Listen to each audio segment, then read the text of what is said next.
প্রতিদিন সকালে ও রাতে দাঁত মাজা আমাদের সুস্থতার অংশ। তবে এই চিরচেনা অভ্যাসটি নিয়েই এখন নতুন ভয়ের কারণ দেখাচ্ছে সাম্প্রতিক গবেষণায়। গবেষণায় দেখা গেছে টুথব্রাশের মাথায় যে ছোট ও শক্ত প্লাস্টিকের আঁশ বা ব্রিসল থাকে তা থেকে ক্ষতিকর মাইক্রোপ্লাস্টিক বা অতি ক্ষুদ্র প্লাস্টিক কণা নির্গত হচ্ছে। দাঁত মাজার সময় এগুলো সহজে আমাদের মুখের ভেতরে চলে যেতে পারে বলে জানিয়েছেন বিশেষজ্ঞরা।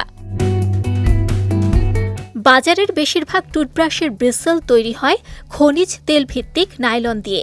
ব্রাশ করার সময় দাঁতের সাথে এই নাইলনের ঘর্ষণের ফলেই অতি সূক্ষ্ম প্লাস্টিক কণাগুলো আলগা হয়ে যায়।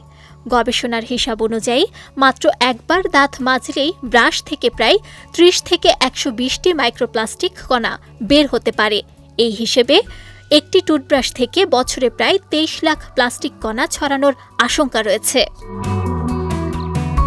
বিশেষজ্ঞরা বলছেন, দাঁত মাজার সময় নির্গত হওয়া প্লাস্টিক কণাগুলোর বেশিরভাগই আমরা অনিচ্ছাকৃতভাবে গিলে ফেলি, যার ফলে মানুষের রক্ত, ফুসফুস এবং গর্ভমূলেও পৌঁছে যেতে পারে এই প্লাস্টিক কণা।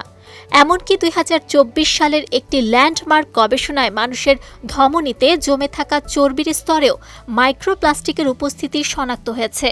ওই গবেষণায় দেখা গেছে, যাদের ধমনীতে প্লাস্টিক কণা জমেছিল তাদের হার্ট অ্যাটাক, স্ট্রোক বা মৃত্যুর ঝুঁকি অন্যদের চেয়ে অনেক গুণ বেশি।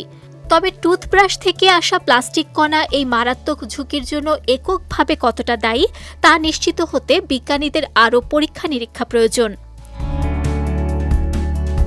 এদিকে অনেকেই ভাবেন প্লাস্টিকের ব্রাশের বদলে বাঁশের টুথব্রাশ ব্যবহার করলে এই ঝুঁকি এড়ানো যায়, কিন্তু গবেষকদের মতে বাজারে থাকা প্রায় সব বাঁশের ব্রাশের হাতল কাঠের হলেও সেগুলোর ব্রিসল বা আঁশ একই ধরনের খনিজ তেল ভিত্তিক নাইলন দিয়েই তৈরি। ফলে প্লাস্টিক বা বাঁশ যে ব্রাশই হোক না কেন, মাইক্রোপ্লাস্টিক ছড়ানোর ঝুঁকি দুই ক্ষেত্রেই সমান।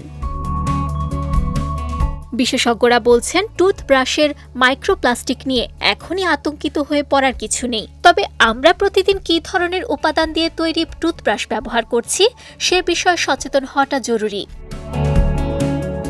নুসরাত আহমেদ, বিজয় টিভি নিউজ ডেস্ক।